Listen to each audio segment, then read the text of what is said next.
आप सबसे आग्रह किया है कि सदन में प्रश्नकाल के अंदर सदन को बाधित नहीं करें।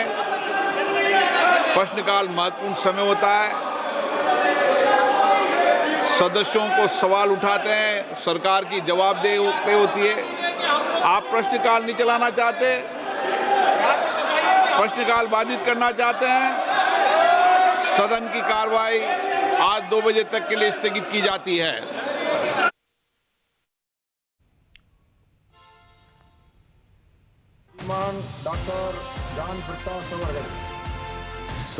और इस वक्त आप देख रहे हैं संसद भवन से सीधी तस्वीरें। लोकसभा और राज्यसभा दोनों सदनों की कार्यवाही की शुरुआत हो चुकी है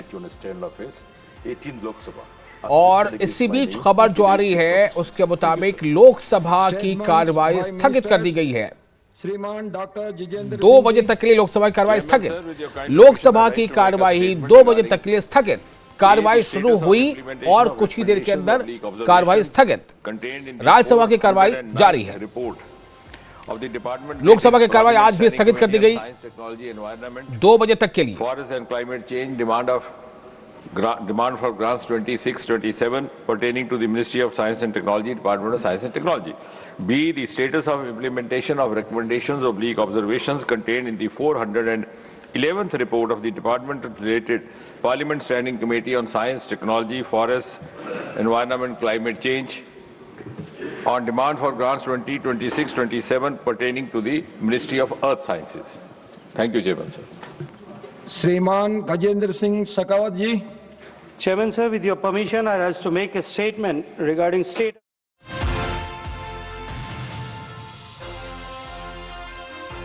तो लोकसभा की कार्यवाही स्थगित कर दी गई है। आज लोकसभा की कार्यवाही शुरू होते ही कुछ ही देर के अंदर लोकसभा की कार्यवाही को स्थगित कर दिया गया। लोकसभा की कार्यवाही 2 बजे तक के लिए स्थगित कर दी गई है।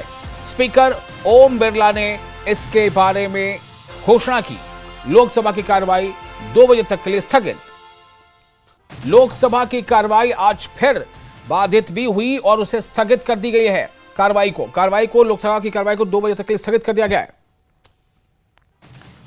राज्यसभा की कार्यवाही जारी है। Rule 123 of the Rules of Procedures and Conduct of Business in Council of States, that is Rajya Sabha. Accordingly, a supplementary list of business for today has been issued for taking up this bill for consideration and passing. Honorable members, the copy of the bill as passed by the Lok Sabha was circulated to members electronically through members portal around 3:30 p.m. yesterday. In view of the short time period available to members, I have decided that those members who decide to give notices of amendments to the said bill may do so now till 12:30 p.m. today, so as to enable the Secretariat to process and circulate the list of amendments. Notices received after 12:30 p.m. will, however, not be processed.